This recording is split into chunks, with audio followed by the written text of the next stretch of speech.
Israel বছরের পর বছর বিতর্কে থাকা ইহুদিদের এই দেশের ওপর আবার অ্যাটাক করা হয়েছে। গত 7ই অক্টোবর ফিলিস্তিনের হামাস 20 মিনিটে 5000 রকেট দিয়ে ইসরায়েলের ওপর অ্যাটাক করে। অবিলম্বে ইসরায়েলের প্রধানমন্ত্রী যুদ্ধের ঘোষণা করেন। ইসরায়েলের কাছে বিশ্বের সর্বসেরা রকেট প্রতিরক্ষা করা আয়রন ডোম সিস্টেম থাকা সত্ত্বেও এত কম সময়ে এতগুলো রকেট ছাড়া হয়েছিল যে এই অ্যাটাককে কন্ট্রোল করতে পারেনি। ফলস্বরূপ একাধিক ইসরায়েলের প্রধান শহরগুলিকে আঘাত করে রকেট। এই অ্যাটাকের নাম দেন আল আকসা স্ট্রম। এই অ্যাটাকে অনেক নির্দোষ মানুষ মারা যায় এবং ইসরায়েলি সৈন্যসহ অনেক ইসরায়েলবাসীকে বন্দি বানানো হয় হামাস দ্বারা। গত 50 বছরে ইসরায়েলের প্রথম এরকম অ্যাটাক হয়। ইসরায়েলের প্রধানমন্ত্রী বেঞ্জামিন নেতানিয়াহু প্রতিশ্রুতি দেন তিনি এই অ্যাটাকের বদলা নেবেন। হামাস কেন ইসরায়েলের উপর এই অ্যাটাক করলো? ইসরায়েল কিভাবে গঠন হয়েছিল? কেন জেরুজালেম 3 ধর্মের পবিত্র জায়গা? চলুন আলোচনা করি।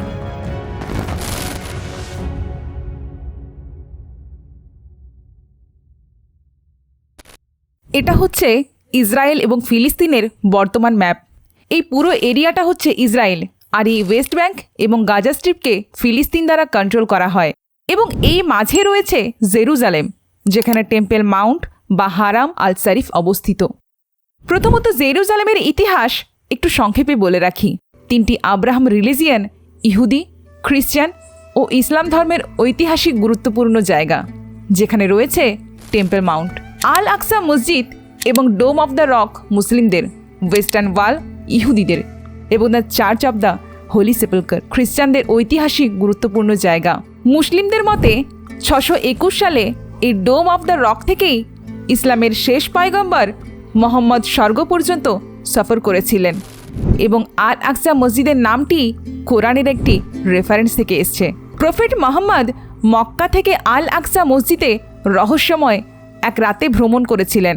মুসলিমরা মক্কা মদিনার আগে জেরুজালেমের এই মসজিদের দিকে মাথা নত করে নামাজ পড়তেন। মক্কা মদিনার পরে এই আল আকসা মসজিদটি মুসলিমদের তৃতীয় একটি পবিত্র জায়গা।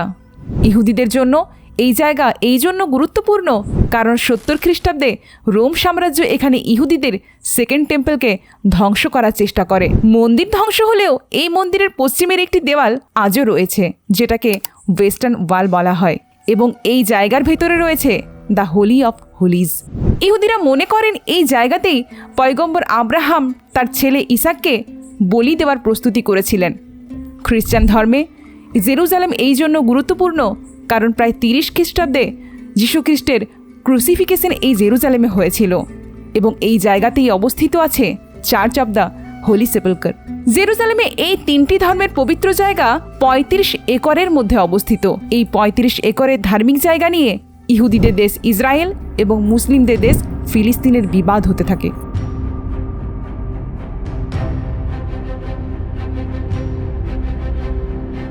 প্রথম বিশ্বযুদ্ধের পরে ব্রিটিশ উপনিবেশ গড়ে ওঠে ফিলিস্তিনে। 1947-এর আগে ঠিক এরকম ম্যাপ ছিল। ম্যাপের এই হোয়াইট এরিয়াতে ইহুদিরা থাকতো। ইউনাইটেড নেশন দ্বারা 1947 সালে ফিলিস্তিনকে 2 ভাগে ভাগ করা হয়। 57% এরিয়া ইসরায়েল এবং 43% এরিয়া ফিলিস্তিনকে দেওয়া হয়। এর মধ্যেই পড়ে জেরুজালেম, আর এই জেরুজালেমকে ইন্টারন্যাশনাল কন্ট্রোলে রাখা হয়। 14 মে 1948 সালে ইসরায়েল নামের নতুন রাষ্ট্রের ঘোষণা করা হয়, কিন্তু বাকি প্রতিবেশী রাষ্ট্রগুলি এই প্ল্যানে মোটেই সন্তুষ্ট ছিল না। ফলে 1948 সালে 5টির বেশি আরব দেশ ইসরায়েলের বিরুদ্ধে যুদ্ধ শুরু করে।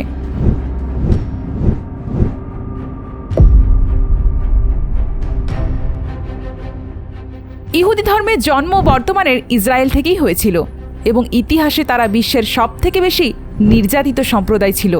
ফলে তারা জানতো যে এই যুদ্ধে তারা না জিতলে হয়তো তাদের কোনো অস্তিত্বই থাকবে না। 5টির বেশি আরব রাষ্ট্রের বিরুদ্ধে যুদ্ধ করে ইসরায়েল আশ্চর্যজনকভাবে জয় লাভ করে।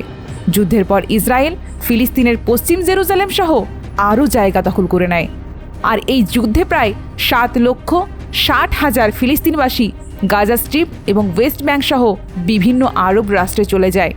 এরপর 1967 সালে আরব এবং ইসরায়েলের আবার এক যুদ্ধ শুরু হয়।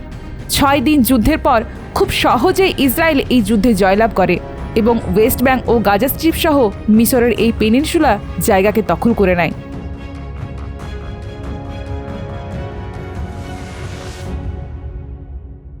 এই যুদ্ধের কয়েক বছর আগে ফিলিস্তিনে 1964 সালে ইয়াসির আরাফাতের নেতৃত্বে এক সংস্থা বানানো হয়, দ্য প্যালেস্টাইন লিবারেশন অর্গানাইজেশন, যেটাকে পিএলও বলা হয়। এই পিএলওর মূল উদ্দেশ্য ছিল অস্ত্র দিয়ে নিজের দেশ ফিলিস্তিনকে ফিরে পাওয়া। 1965 সালে পিএলও এর অধীনে থাকা ফাতাহ একটি রাজনৈতিক দল হিসেবে আত্মপ্রকাশ করে। কিছু আক্রমণ এবং প্লেন হাইজ্যাকের কারণে পিএলও আন্তর্জাতিক দৃষ্টি আকর্ষণ করে। 1987 সালে শেখ আহমদ ইয়াসিন দ্বারা ইসরায়েলকে ধ্বংস করার উদ্দেশ্যে একদল চরমপন্থী ফিলিস্তিনি পিএলও এর বিরুদ্ধে সশস্ত্র সংগঠন তৈরি করে, যার নাম হামাস। এরপর 1992 সালে স্বাক্ষরিত হয় ওসলো চুক্তি। পিএলও এর চেয়ারম্যান ইয়াসির আরাফাত এবং ইসরায়েলের প্রধানমন্ত্রী ইৎজাক রাবিনের মধ্যে আমেরিকার ওয়াশিংটন ডিসিতে ওসলো চুক্তি স্বাক্ষরিত হয়। এর মাধ্যমে সুস্পষ্টভাবে লিখিত না হলেও এই ইঙ্গিত থাকে যে একদিন ইসরায়েলের পাশে ফিলিস্তিনি রাষ্ট্র গঠিত হবে। ওসলো চুক্তি অনুসারে 1994 সালে প্রথমবার ফিলিস্তিন সরকার গঠিত হয় এবং ওয়েস্ট ব্যাংক ও গাজা স্ট্রিপ ফিলিস্তিন সরকারের অধীনে আসে। এই চুক্তির ফলে এক ইহুদি চরমপন্থী ইসরায়েলের প্রধানমন্ত্রী ইৎজাক রাবিনকে গুলি করে মেরে ফেলেন। ইসরায়েলের কিছু চরমপন্থী ইহুদি এই অসলো চুক্তির বিরুদ্ধে ছিলেন, আর ফিলিস্তিনের হামাস তো আগে থেকেই পিএলওর বিরুদ্ধে ছিল। ইসরায়েল এবং ফিলিস্তিনের মানুষ একে অপরের প্রতি ঘৃণা করতে শুরু করে। এরপর 1997 সালে হামাসকে একটি সন্ত্রাসী সংগঠন বলে চিহ্নিত করে মার্কিন যুক্তরাষ্ট্র। 2006 সালের ফিলিস্তিনের ন্যাশনাল ইলেকশনে হামাস পিএলও এর অধীনে থাকা ফাতাহ পলিটিক্যাল পার্টির বিরুদ্ধে জয়লাভ করে এবং ফিলিস্তিনের গাজাতে এই দুটি পলিটিক্যাল পার্টির মধ্যে শুরু হয় সিভিল ওয়ার, যেটাকে বলা হয় ব্যাটেল অফ গাজা।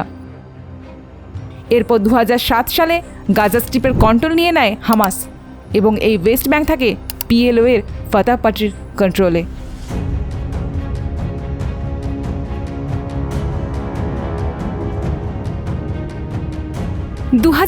এর আক্রমণের আগে হামাস মোট 4 বার সংঘর্ষে জড়িয়েছে। প্রথম 2008-2009 সালে। এই সংঘর্ষের ফলে প্রায় 1417 ফিলিস্তিনি এবং 13 জন ইসরায়েলির মৃত্যু হয়। এরপর 2012 সালের Israeli operation in the Gaza strip, 2014 সালের গাজা ওয়ার। এই আক্রমণের ফলে ইসরায়েলের কেউ মারা না গেলেও 2143-এর বেশি ফিলিস্তিনি মারা যায়। এরপর 2021 সালের ইসরায়েল প্যালেস্টাইন ক্রাইসিস। এই সংঘর্ষের ফলে গাজায় 66 জন শিশুসহ কমপক্ষে 248 জন ফিলিস্তিনি মারা যায় এবং ফিলিস্তিনি রকেট হামলায় ইসরায়েলে 1 জন শিশুসহ মোট 12 জন মারা যায়। মূলত ইসরায়েলের উপর যে আক্রমণ হয়েছে ফিলিস্তিনের এই গাজা স্ট্রিপ থেকে, তা পুরোটাই হামাসের নেতৃত্বে করা হয়। সিরিয়া, কাতার এবং ইরানের মতো মুসলিম দেশের সমর্থন পেয়ে আসছে এই হামাস, এবং ইরান হামাসকে পরোক্ষভাবে অস্ত্র সরবরাহ করে।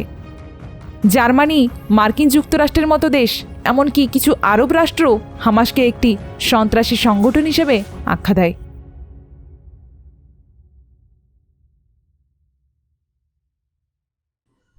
এক্সপার্টদের মতে হামাসের ইসরায়েলের ওপর আক্রমণের প্রধান একটি কারণ নিয়ে আলোচনা করি। 1979 সালে মিশর এবং ইসরায়েলের বন্ধুত্বের একটি রাজনৈতিক চুক্তি স্বাক্ষরিত হয়।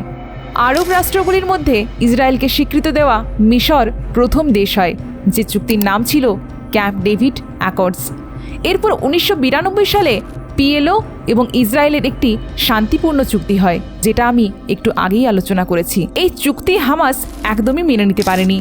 এই চুক্তির 2 বছর পর জর্ডান দেশও 1994 সালের 26 অক্টোবর ইসরায়েলের সাথে শান্তি চুক্তি স্বাক্ষরিত করে। এই চুক্তির মূল উদ্দেশ্য ছিল জর্ডান অথবা ইসরায়েল কোনো দেশই তাদের জায়গা ব্যবহার করে তৃতীয় কোনো দেশকে তাদের উপর আক্রমণ করতে দেবে না।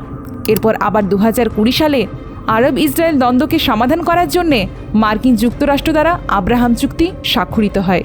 বাহরাইন, মরক্কো, সুদান, ইউএই এবং ইসরায়েল দ্বারা এই চুক্তি স্বাক্ষরিত হয়। রিসেন্ট 2023 সালে মার্কিন যুক্তরাষ্ট্র দ্বারা ইসরায়েল এবং সৌদি আরবের মধ্যে বন্ধুত্বের চেষ্টা চলছে। এভাবে কন্টিনিউয়াসলি আরব রাষ্ট্রগুলি ইসরায়েলকে স্বীকৃতি দিয়ে আসছে এবং হামাসের ভয় এখানেই। এভাবেই যদি সমস্ত আরব রাষ্ট্রগুলি ইসরায়েলের সাথে বন্ধুত্ব করে, তাহলে হামাসের চরমপন্থী আদর্শ দ্বারা ফিলিস্তিনকে ফিরে পাওয়ার সংগ্রাম হয়তো অনেকটাই পিছিয়ে যাবে।